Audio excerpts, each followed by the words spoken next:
no reason to shoot them. There was no reason. He took away 4 lives. He took away a young girl. He took away my daughter who has 2 girls. And she was just going to get married. She was happy. There was no reason for this. Police say suspect David Laffer and his wife were high on prescription drugs when arrested. Nationwide, drugstore robberies are up 81% in the last 5 years. That figure mirrors the growth in prescription drug abuse, with painkillers like Vicodin, OxyContin, and Valium becoming the second most abused drugs behind marijuana. Many people become addicted to painkillers when they start taking them for legitimate reasons, like after surgery. They make you feel euphoric, but it quickly takes more of the drug to get that same feeling, and withdrawal can be very unpleasant. Pain relief is big business here, with Americans gobbling up most of the world's supply. The bigger problem? A whopping 70% of painkillers are taken by someone other than the person whose name is on the prescription.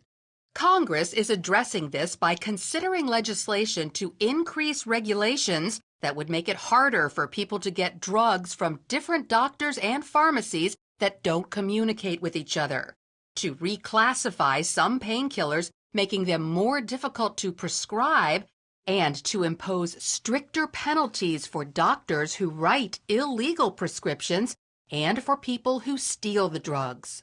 1/3 of teens believe there's nothing wrong with using prescription drugs which are not meant for them every once in a while. That's a problem. It just kind of just slows everything down, makes you not feel as much. It feels like almost nothing can hurt you. Like what's going on in reality doesn't affect you. Yeah, you could have girl problems or problems at home that you just can't deal with anymore. They just want to hide from their problems, so they take the pills. According to the DEA, prescription drug parties are a frightening fad. And when they walk through the door, everyone turns in whatever pills they have accumulated in the course of time, put it in a fishbowl, and during the night they take a handful of pills, drink alcohol behind it, and unfortunately many of them overdose, and sadly enough some go to bed and never wake up. They're called farm parties, and much of the drugs come from regular homes. Kids often raid their parents' medicine cabinet without anybody even knowing the drugs are gone. To prevent this from happening, keep your prescriptions in a secure place and get rid of the ones you no longer take. Expired prescriptions can be dangerous, even if they're yours. You just can't guarantee what it's going to do to you, and you don't know how it's going to affect your body. You don't know how it's going to affect the rest of the other medications you might be taking. So what's the best way to get rid of your unused medicine? Our problem is folks don't know what to do with all the medicine sitting in their cabinets, and they look around and decide, well, and often doctors have told them this, to just dump it into the toilet, flush it away.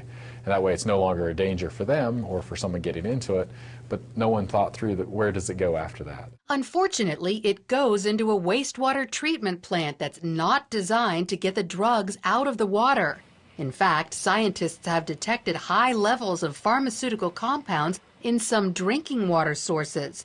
Throwing drugs in the garbage also harms the environment, so the safest route is to drop off your unused drugs at a take-back event held by the DEA and local police departments throughout the year. In my area of responsibility, we collected over 18,500 pounds of pharmaceutical drugs. So are they successful? Absolutely.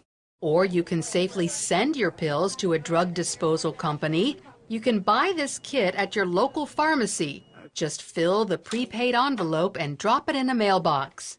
So while law enforcement and Washington try to reduce the prescription drug abuse epidemic, there are steps we can take right now to stop a potential problem before it starts. Lori Johnson, CBN News.